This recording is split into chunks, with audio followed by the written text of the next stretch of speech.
Hey there my lovelies, and welcome to my BookTube channel, the Sexy Library Fox. My name is V, and today we're already going for my August to be read. I'm recording this at the end of July because I know I won't have any time to record any videos soon. Yeah, the holidays or the summer holidays at that have already started, and in August my kid will be at home almost the entire month. So yeah, that's the reason why I won't have any time to record any videos. Yeah, you gotta take care of your kids when they're at home, and you gotta be active because at that age they just want to go out into the world and explore everything and do everything. And yeah, not a quiet minute for me anymore. But it's good. I mean, we want our kids to be active, right? And to see the world.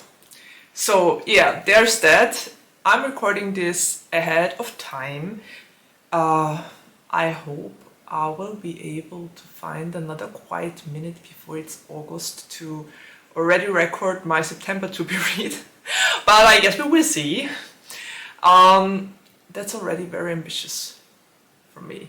But yeah, I will try my best to keep this channel fed with my videos. Anyway, enough of that. Let's talk about the two books I want to read in August. And I don't know why, but I'm kind of on a queer horror trip at the moment.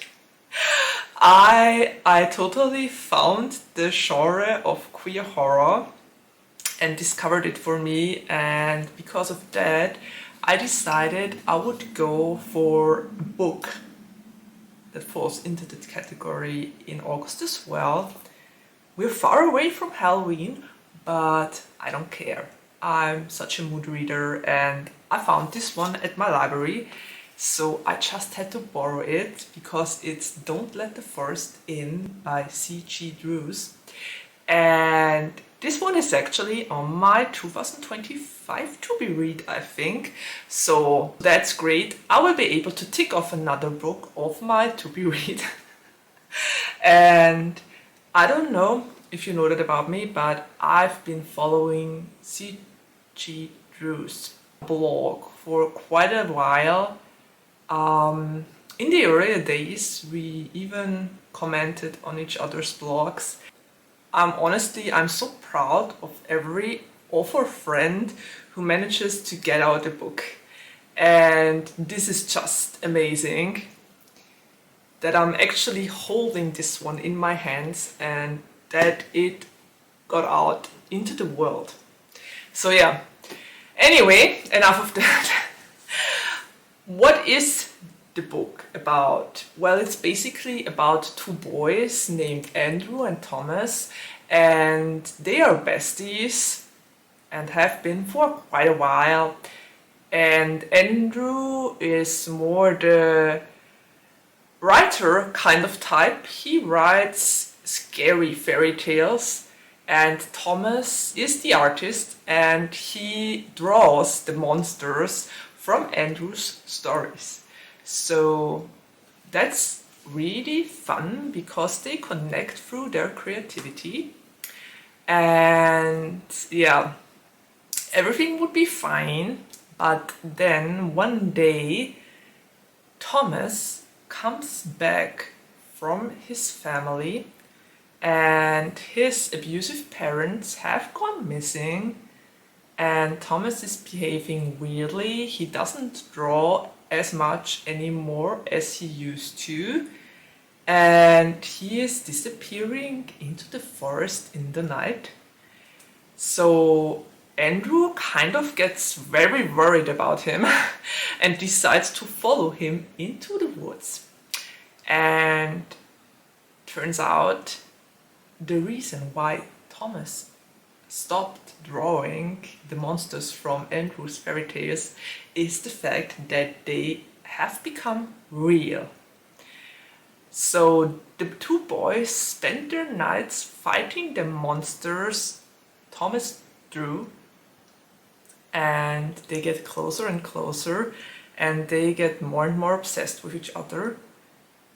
It's kind of packed as dark academia, so I'm very curious about that one. I only heard good things so far. As I already said, I knew CG Drews from the early blog days, so I'm pretty certain this is going to be great and right up my alley, especially now that I'm totally going for horror books and queer horror books at that. So this sounds great and very promising, and I can't wait to dive into it. I'm sure it will be amazing, and also, I mean, look at that gorgeous cover. It's so beautiful. I love it. Okay, and the second book I want to read in August is ASAP by Axie Oh. I've read XOXO a couple of years ago, I think, and it's a K-pop romance. And I really enjoyed that one, and the cover was really beautiful as well. And this cover is so nice too. And it's basically the prequel to XOXO, only with different main characters. In this book, the story is about Sori and Nathaniel. And let me tell you this, I was rooting for that side couple so hard when I read XOXO. But they didn't give into their love because, and here comes kind of the blurb of the book, Sori is an idol and she's close to her debut and close to finally getting on the K-pop market with her band ASAP. And her mother seems to be a company owner or the owner of the company that makes idols big. And her mother wants her to succeed. But she fell in love with Nathaniel from XOXO 2 years ago, and they broke up because they're both idols, and in their contract I think there's a clause that they are not allowed to date other people or idols at that. But yeah, then some scandal happens and Sori offers Nathaniel to stay with her and to hide from the fans. Yeah, and they get closer once again after they break up about 2 years ago, and none of them seems to be over it. So I hope that those two will find their happy ending. I really loved Sori's character in the first book because at the beginning she was like the enemy, but then turned into a friend and a very faithful one at that.